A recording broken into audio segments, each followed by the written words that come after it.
Hello and welcome to Good or Bad, The Curse of Michael Grayson.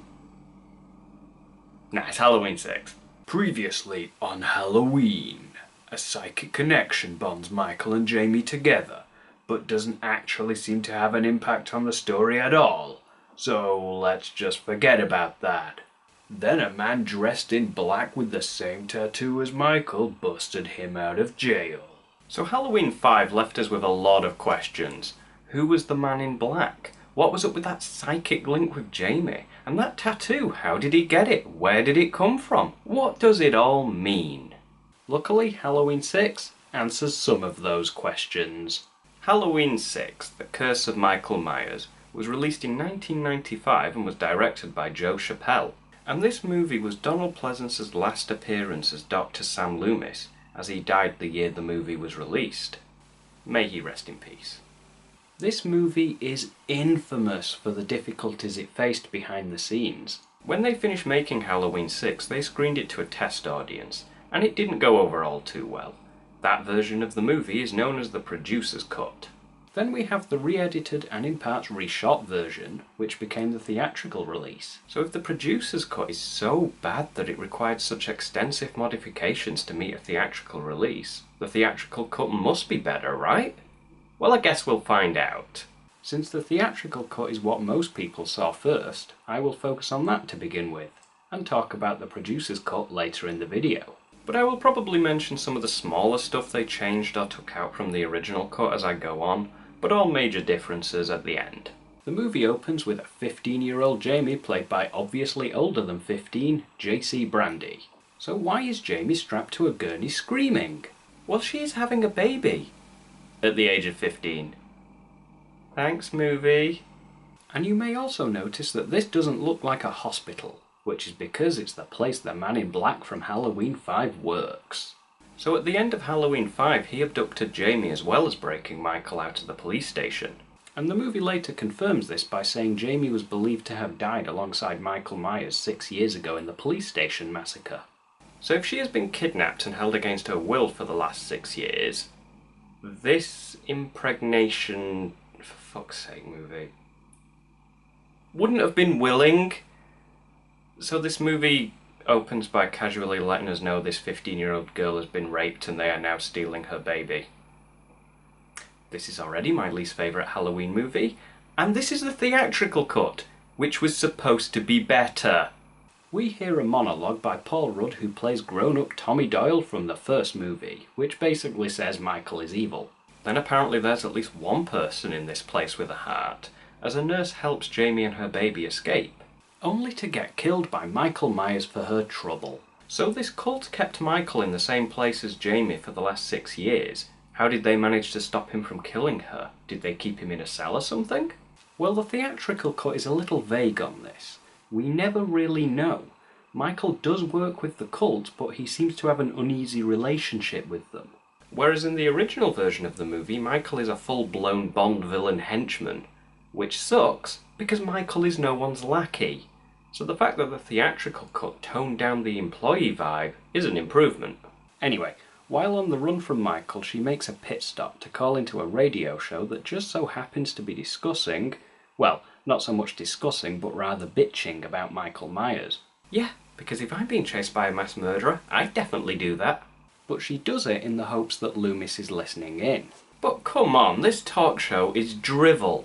It's bullshit. All it is some whiny prat calling everyone in Haddonfield a moron for fearing the possible return of Michael Myers. There's no way Loomis would be listening to that. Barry, what happened to that psychiatrist of his, Loomis? Oh, right. Well, why is he listening to it? Well, that's the thing. In the theatrical version, we get no reason, but in the producer's cut, his old colleague Dr. Wynn, who is played by Mitchell Ryan, asks him why he is wasting his time with that radio show. It's a program about Haddonfield. I'm taping it. So Loomis just records everything about Haddonfield and Michael Myers? Well, I guess his obsession isn't quite over with yet then, is it? And when Jamie says that Michael is after her, that immediately gets him back in the game, despite his retirement.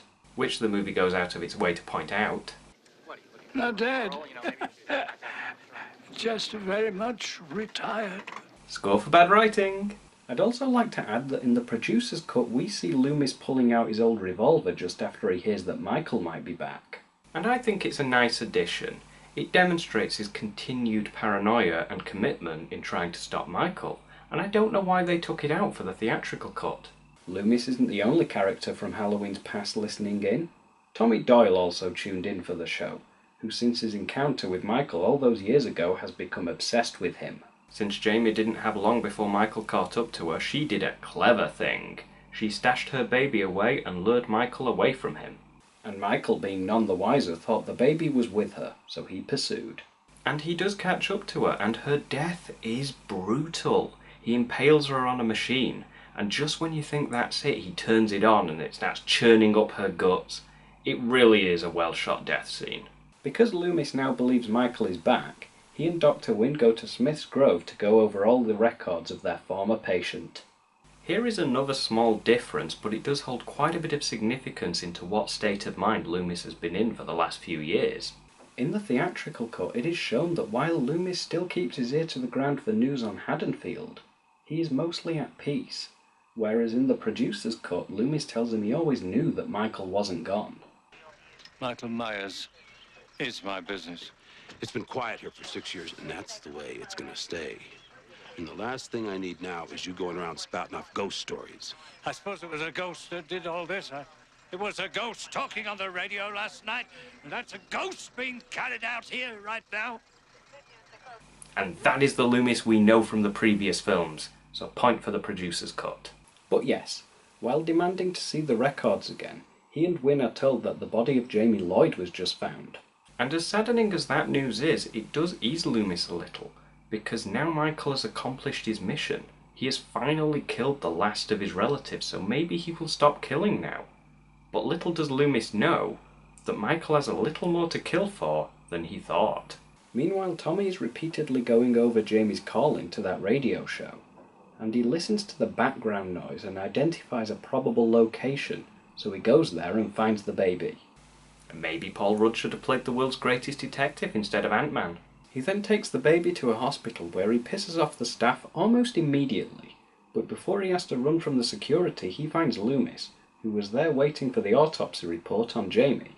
Tommy introduces himself and they talk about Michael. Tommy says that Jamie was not the last of his bloodline, as well as another thing that may piss Michael off. There is another family living in the old Myers house, who just so happens to be the relatives of the family that adopted Laurie Strode. See? It all comes together in the end. He tells Loomis to meet up with him later so they can continue this conversation. He wouldn't have had to leave if he hadn't have exploded in front of the staff like he did. I need to see a doctor. What seems to be the problem? It's my baby. There's been an accident. What kind of accident? Get me a doctor now! Security? It's not the best performance Paul Rudd has ever given. But yes, the Strode family. We have a complete arsehole of a father who gets murder killed, a mother who also gets killed, and a son who also dies. Yeah, none of them have much effect on this movie. Like, at all. But then we have Kara and her son Danny, played by Mariana Hagan and Devin Gardner. And this is where the focus lies regarding the Strode family. Danny has been having nightmares and hears a voice calling out to him. On top of that, when Arsehole Father attacks Kara, Danny pulls a knife on him. And don't forget that they are living in the Myers house. It's starting to sound like the Myers house is haunted. I mean, it would explain the title, The Curse of Michael Myers. Maybe it's like Amityville. You know, a member of the family gets driven crazy by a possession and starts killing the rest of the family. It'd explain a lot. But it's not the reason. Oh no. As lame as that reason would be, it would still be better than what the movie actually goes for. But anyway, this cult, who calls themselves the Cult of Thorn, may very well be after him, but the theatrical cut doesn't quite make that clear. Because when Deborah dies, she hears the cult saying they want the child. Now that could refer to Jamie's baby, which makes little sense considering the Strodes have no idea that baby exists. So the logical conclusion is that they want Danny, due to the voices he hears, that actually sound the same as the voice that tells Deborah they want the kid. So are the voices the cult itself, or something else? Well, in the theatrical cut we never know, but in the producer's cut we clearly see that it is the cult members. And honestly, it seems like they may even be using a voice changer, which is fine when they are using the phone, but what about scenes like this? Danny. Where Danny hears the voice but no one is around.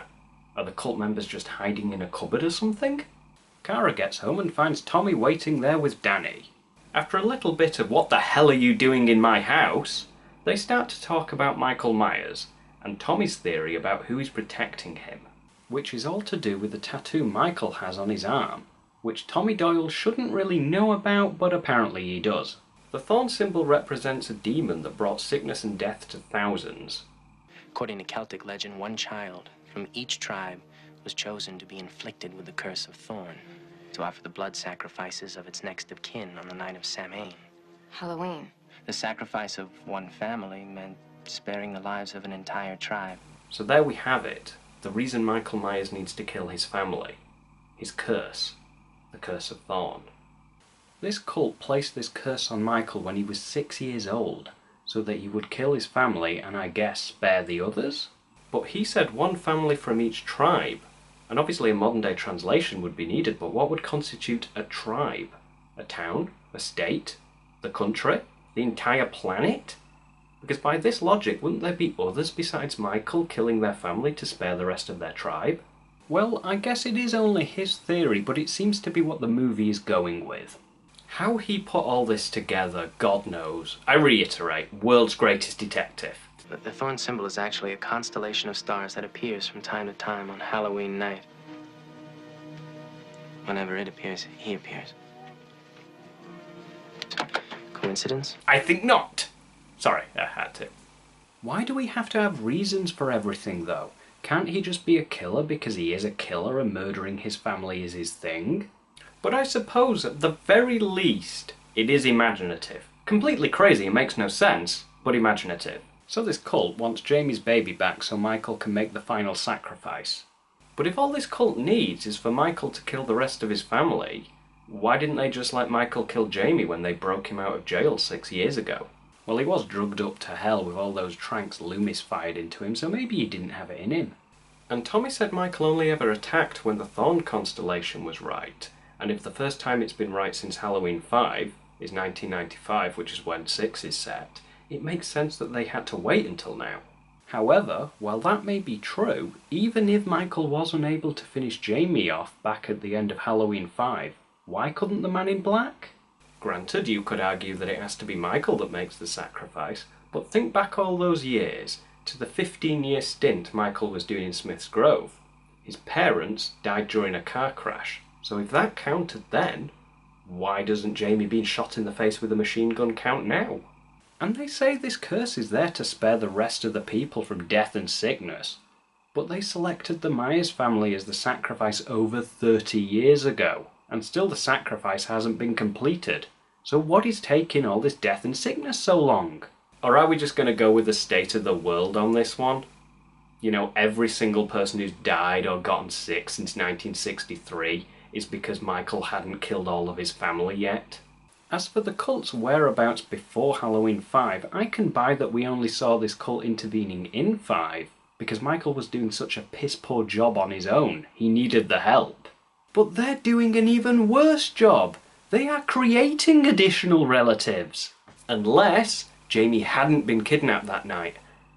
Except the movie clearly explains that she had, so you can't even make that argument.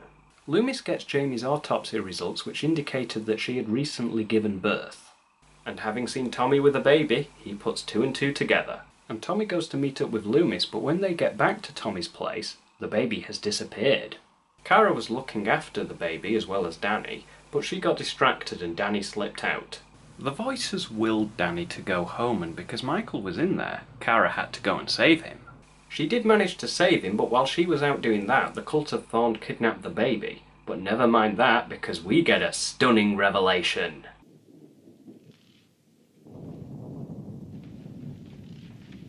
Win. That's right, the mysterious Dr. Wynn that didn't seem to have any purpose in the story other than to be revealed as the bad guy, has been revealed as the bad guy. That's some awesome writing. But I love how the cult has them all cornered and Kara just jumps out of the window to escape. And then they just take her anyway. But they leave Tommy and Loomis behind? Seems a little odd that they would just leave them there. I mean, if they're not willing to kill them, at least abduct them so they can't screw over your plan. And honestly, Kara, you were being abducted either way. You could have saved yourself the trouble of the fall. So Loomis knows where they have taken them.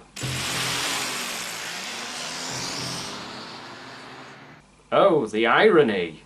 Loomis comes prepared, but not to kill Michael, because that has never worked in the past, but instead to kill Dr. Wynn. You stay here. Don't go anywhere until I come back. Yeah, as if he's just going to stand there and wait around. Told ya. Right, so Dr. Wynn, what do you have to say for yourself? This baby, Jamie's baby. We are at the dawn of a new age, Sam. And I'm asking you to join me. I thought Michael was a monster. But you... That didn't explain anything. What is this new age? What are you talking about? Explain yourself, movie! Explain! We're ready for you, Dr. Wynn. Good. Well, we'll give Dr. Loomis a little time to think about it. Think about what, you madman? Nobody can think about anything because nobody knows what you're on about! Okay, right. Tommy investigates the screaming he heard and finds a bunch of cells and a crazy lady. He walks amongst us, brother. He's come back. And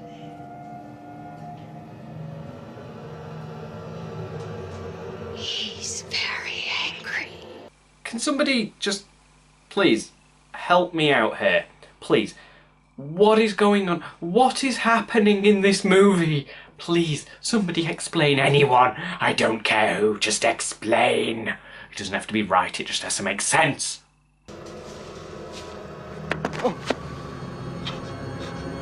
Oh, shit. Okay, movie. Never mind. It's okay. You don't have to have a reason to show us random women. Do whatever you like. Don't let silly little things like making sense burden you or anything.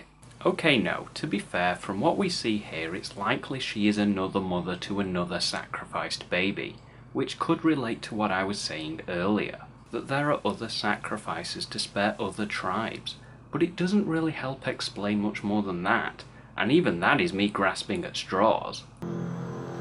Tommy, is that you? Tommy then finds Kara and tries to break her out.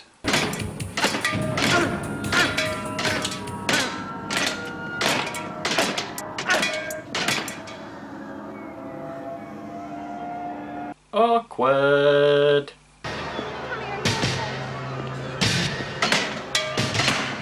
Why would he just stand there watching him and then go back to trying to break her free? Was he just in awe or something?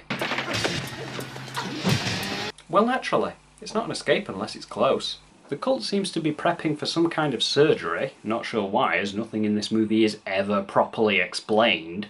And before they manage to perform the surgery, Michael kills them all. Yep. He just massacres them all. Every single one of them. And you know what? That's just fair enough. Just go back to killing people. Enough of this cult bollocks. Just murder every last fucking one of those logic-fearing, elusive, shoehorned, explainer-phobic bastards.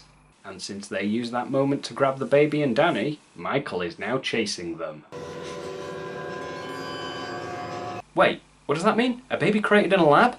Oh, thank God. Jamie wasn't raped. I mean, forced artificial insemination is still pretty bad, but at least... No. No, it's still horrible. And I still don't know why the baby had to be born at all. Was it just to make for an easier sacrifice?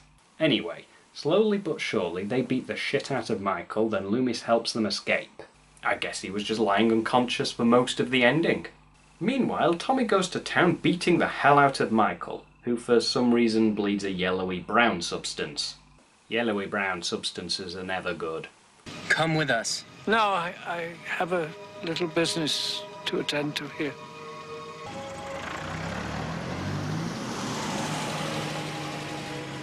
Wait, what's Loomis doing?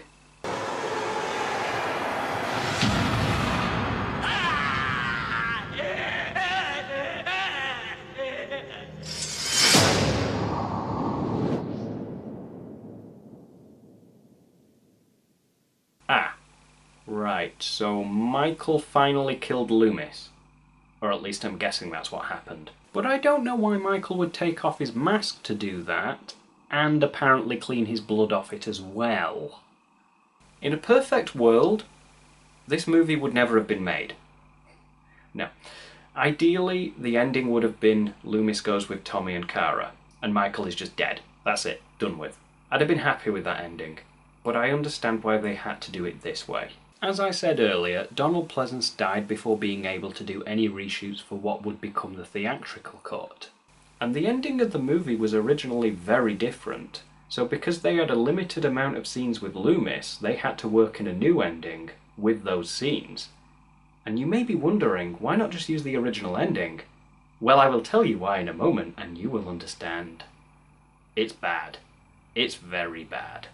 But in any case, that was Halloween 6, The Curse of Michael Myers, the theatrical cut. And that was apparently meant to be better than the producer's cut. It was horse shit. And if the producer's cut is worse, I'm gonna lose it. So let's take a closer look at this producer's cut then. And I have my copy. So let's see why this needed drastically changing to be released to the public. There are many differences between the two versions. Some of these differences are minor, while others feel like a completely different movie. The opening is similar, but different. We get a better look at this cult, a longer scene of Jamie in labour, and even a flashback to the man in black abducting Jamie and taking Michael as well. Although I can't help but feel Jamie's escape from the cult is better in the theatrical cut. I don't know, it just seems too long in the producer's cut, plus I think the lighting was a little better in the theatrical version. Also, remember Danny having nightmares at the start of the movie? Well, in the producer's cut we clearly see it's Dr. Wynn dressed as a cult member, whereas in the theatrical they disguise him by darkening his face more. Which granted does give away the fact very early on that Dr. Wynn is with the cult. But then again, it was so obvious, does that really matter? And then we have Jamie's baby. Well, in the producer's cut we actually find out who the father was. And it ain't pretty. Michael Myers. Yeah, it just... no. Looking back on the theatrical, I prefer that one regarding the baby. True, we never get a definitive answer on who the father is, just hints that the baby may have been created by science and then implanted inside Jamie as the mother. Possibly, maybe, I don't know, but it beats the hell out of Michael fucking her. Another big thing that the producer's cut elaborates on is Danny. Yeah, the kid that the theatrical cut explained was hearing voices and the movie never did anything with, aside from having the cult abducting him at the end. Well, Danny was hearing voices which did carry over to the theatrical cut, but what they left out was that he was to become the next Michael Myers. Why not keep the current Michael Myers? Well, that's a good question, and Tommy Doyle explains that once Michael kills the last of his bloodline, his curse ends, and the power must be passed on to another. And much like with the theatrical cut, we are left wondering, how the hell does Tommy know so much about what's going on? He couldn't possibly know this much. So yes, Michael was going to sacrifice the baby at the end of the movie, then Danny would be given the power of Thon and he would sacrifice his mother. So the producer's cut does explain why the cult took Kara, because the theatrical cut never did. Another difference was that originally, Jamie survived her encounter with Michael. She was only stabbed instead of impaled. Then because Michael failed at doing what he does best, she ends up in the hospital. And you may be thinking that that is a massive change, that could change the entire flow of events of the movie. And you would be right, if not for the fact that the cult assassinates her as soon as she gets to the hospital. So what was the point? So having Michael kill her off in the theatrical cut just made a lot more sense, so point to the theatrical. Now for the big one, the ending. They put a much greater focus on sacrifices, which, considering the whole movie was about sacrifices, isn't a bad thing. And it amuses me that they were all dressed as cultists, and honestly, they look really stupid. But then when they do the theatrical, they switch it up to make it look less culty, even including this line. Yeah, you can take that off now, Halloween is over. And that tells me that the filmmakers realised how silly it all looked. So obviously the sacrifices don't happen like the Cult of Thorn wants, and they send Michael to stop them from escaping. Good thing Tommy had some magic rocks.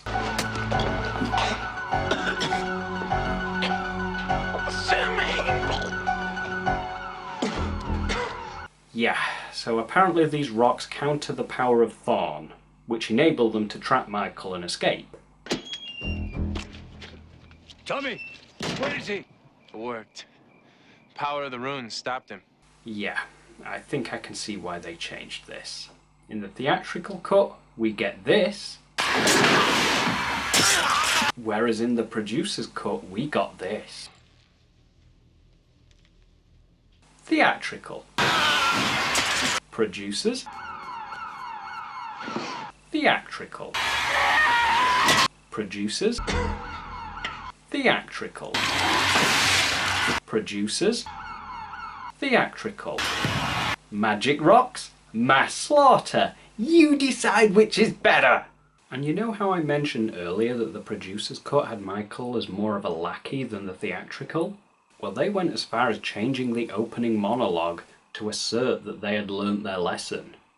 In the theatrical cut, we have Tommy Doyle giving a monologue about how evil Michael is, and specifically uses the words, "cannot be controlled," whereas originally in the producer's cut, we have Loomis giving the monologue, and he just tells us, Michael killed his sister, blah blah blah, very evil. You know the drill.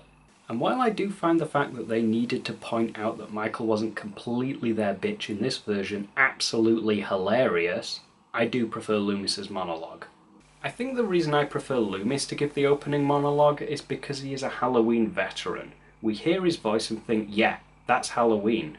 Whereas Paul Rudder's never been in anything Halloween related before, so it doesn't give that same vibe. So the producer's cut opening monologue had a stronger Halloween vibe, and now I'll go back to the ending, because that's what I was just talking about, and then I, for some reason, started talking about the intro. I'm very weird like that. Now, I mentioned that the theatrical cut had to end things a certain way because they didn't want to use the ending of the producer's cut, and this is why. What happens is when Loomis tells them that he has some business to attend to inside, he finds Dr. Wynn in the mask. Michael has somehow managed to trade places with Dr. Wynn, so now it's Dr. Wynn trapped in the magical rock force field thing. And then Wynn passes the curse on to Loomis.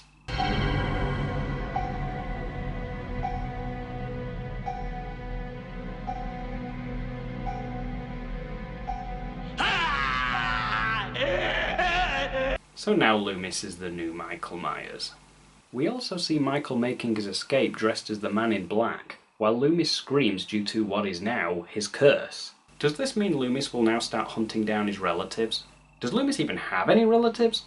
Was there at any point a plan for a follow-up to this? Halloween 7, the Loomis chapter. Either you die a hero, or live long enough to see yourself become the villain. It's a crappy ending, and I can see why they wanted to change it.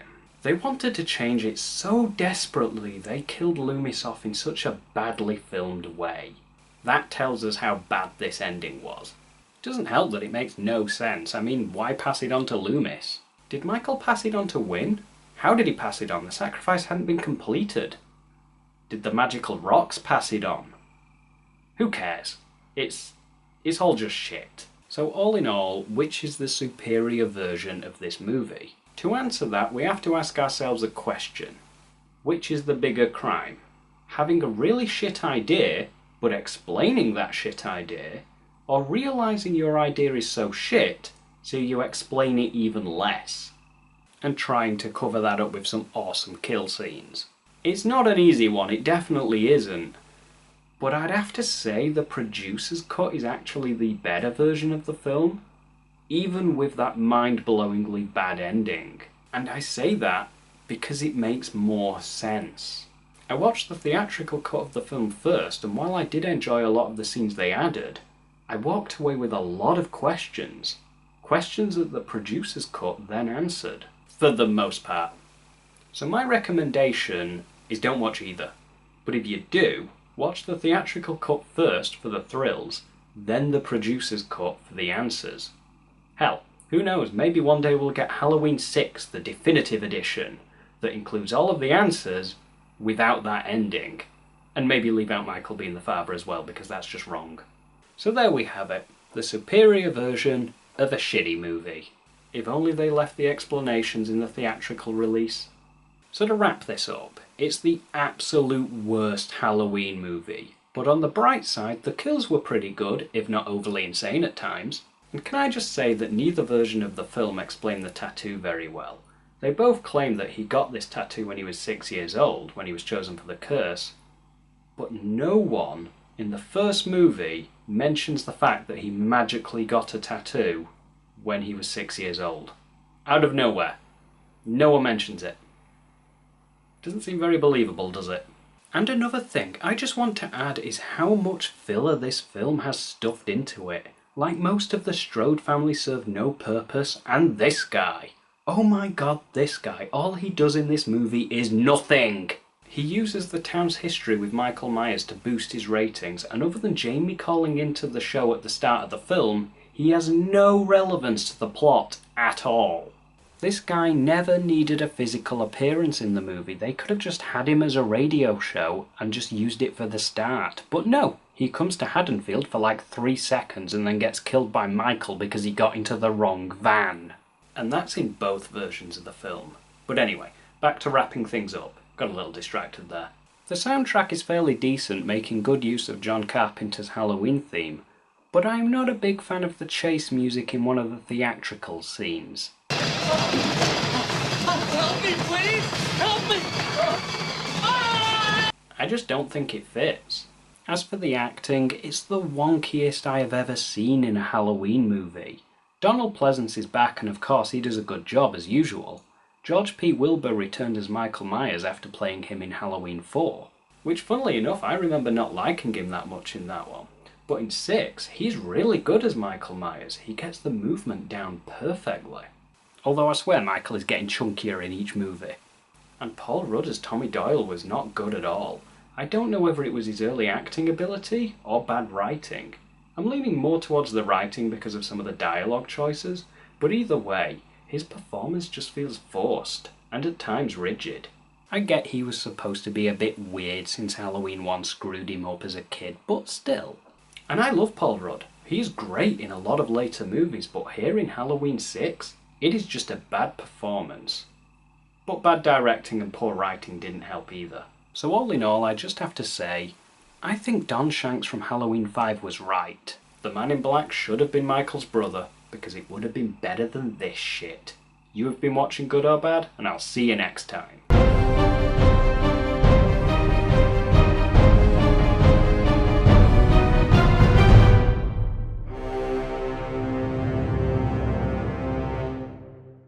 And he does catch up to her, and her death is brutal. He impales her on a machine, and just when you think that's it, he turns it on and that starts churning up her guts. It's just a really well shot death scene, worthy of such a... fuck! So close!